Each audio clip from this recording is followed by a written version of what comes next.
Hello dear friends, welcome to my channel. ಇವತ್ತಿನ special ಏನಪ್ಪ ಅಂದರೆ ಬೇಸಿಗೆಗಾಲ ಸ್ಟಾರ್ಟ್ ಆಗಿದೆ. ಬೇಳೆ ಸಾರು ಜೊತೆಗೆ ಇನ್ನೊಂದು ಏನಾದರೂ ಬೇಕು ಅನಿಸುತ್ತಲ್ಲ, ಅದಕ್ಕೆ ಇವತ್ತು ನಾನು ಕರಿಬೇವು ಮತ್ತು ದೊಡ್ಡಪತ್ರೆ ಹಾಕ್ಬಿಟ್ಟು ಒಂದು ತಂಬುಳಿ ಮಾಡೋಣ ಅಂತ ಅಂದ್ಕೊಂಡಿದ್ದೀನಿ. ಅದಕ್ಕೆ ಏನೇನು ಇಂಗ್ರೀಡಿಯೆಂಟ್ ಬೇಕು ನೋಡ್ಕೊಂಬರೋಣ ಬನ್ನಿ. ಕರಿಬೇವು ತೊಗೊಂಡಿದ್ದೀನಿ, ದೊಡ್ಡಪತ್ರೆ, 4 ಒಣಮೆಣಸಿನ್ಕಾಯಿ, ಬೆಳ್ಳುಳ್ಳಿ, ಜೀರಿಗೆ, ಕರಿಮೆಣಸು, ಸ್ವಲ್ಪ ತುಪ್ಪ, ಸಣ್ಣಗೆ ಹೆಚ್ಚಿರೋ ಈರುಳ್ಳಿ, ಗಟ್ಟಿ ಮೊಸರು, ಸಾಸಿವೆ, ಇಂಗು, ಜೊತೆಗೆ ಕಟ್ ಮಾಡ್ಕೊಂಡಿರೋಂಥ ಹಸಿ ಕೊಬ್ಬರಿ. ಹೇಗೆ ಮಾಡೋದು ಅಂತ ನೋಡ್ಕೊಂಬರೋಣ. ಕರಿಬೇವು ಹಾಕ್ಕೊತಾ ಇದ್ದೀನಿ.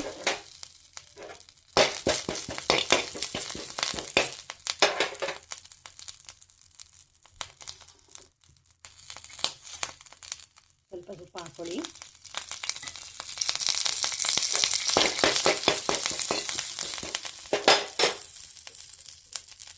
ದೊಡ್ಡಪತ್ರೆ,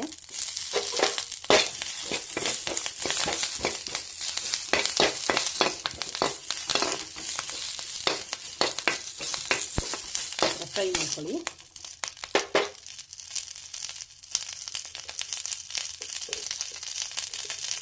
ಇದಕ್ಕೆ ಮೆಣಸಿನಕಾಳು ಹಾಕ್ಕೊಳ್ಳಿ. ಇದು ತುಂಬ ಬಿಸಿಯಾಗೋದೇನು ಬೇಡ.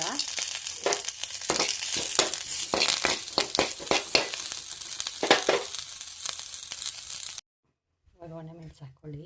ಸ್ವಲ್ಪ ಜಸ್ಟು ಲೈಟಾಗಿ ಫ್ರೈ ಆದರೆ ಸಾಕು, ಇಲ್ಲಾಂದರೆ ಹಸಿಮೆಣಸು ಹಾಕ್ಕೊಳ್ಳೋದ್ರೂ ಹಾಕ್ಕೋಬೋದು. ನಾನು ಒಣಮೆಣಸು ಹಾಕ್ಕೊಂಡಿದ್ದೀನಿ. ಜೊತೆಗೆ ಸ್ವಲ್ಪ ಬೆಳ್ಳುಳ್ಳಿ ಹಾಕ್ಕೊಳ್ಳಿ. ಸ್ವಲ್ಪ ಫ್ರೈ ಆದರೆ ಸಾಕು ಬೆಳ್ಳುಳ್ಳಿನೂ. ಬೇಕಿದ್ರೆ ಹಸಿದೆ ಹಾಕ್ಕೊಬೋದು, ಏನು ತೊಂದರೆ ಇಲ್ಲ.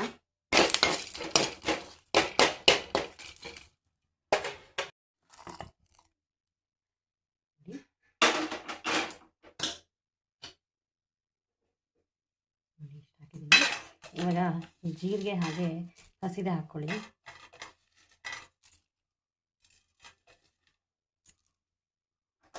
ಈ ತೆಂಗಿನಕಾಯಿ ಏನು ಇಟ್ಕೊಂಡಿದ್ವಿ ಅದನ್ನು ಹಸಿದೆ ಹಾಕ್ಕೊಳ್ಳಿ.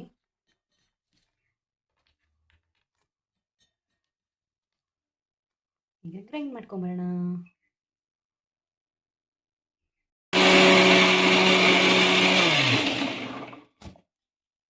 ಇವಾಗ ಗ್ರೈಂಡ್ ಆಗಿದೆ.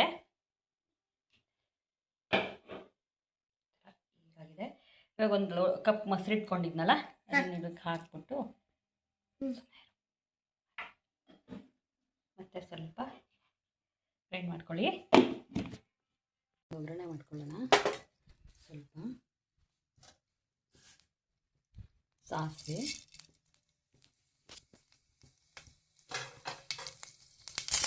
ಕರಿಬೇವು, ನೀರು,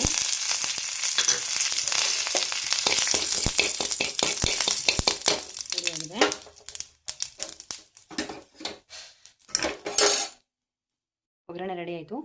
ರುಚಿಗೆ ತಕ್ಕಷ್ಟು ಉಪ್ಪು, ಆವಾಗಲೇ ಹೆಚ್ಚಿಟ್ಕೊಂಡಿದ್ವಲ್ಲ ಚಿಕ್ಕದಾಗಿ ಈರುಳ್ಳಿ ಬೇಕು ಅಂದರೆ ಹಾಕ್ಕೊಬೋದು, ಇಲ್ಲಾಂದರೆ ಸ್ಕಿಪ್ ಮಾಡ್ಬೋದು.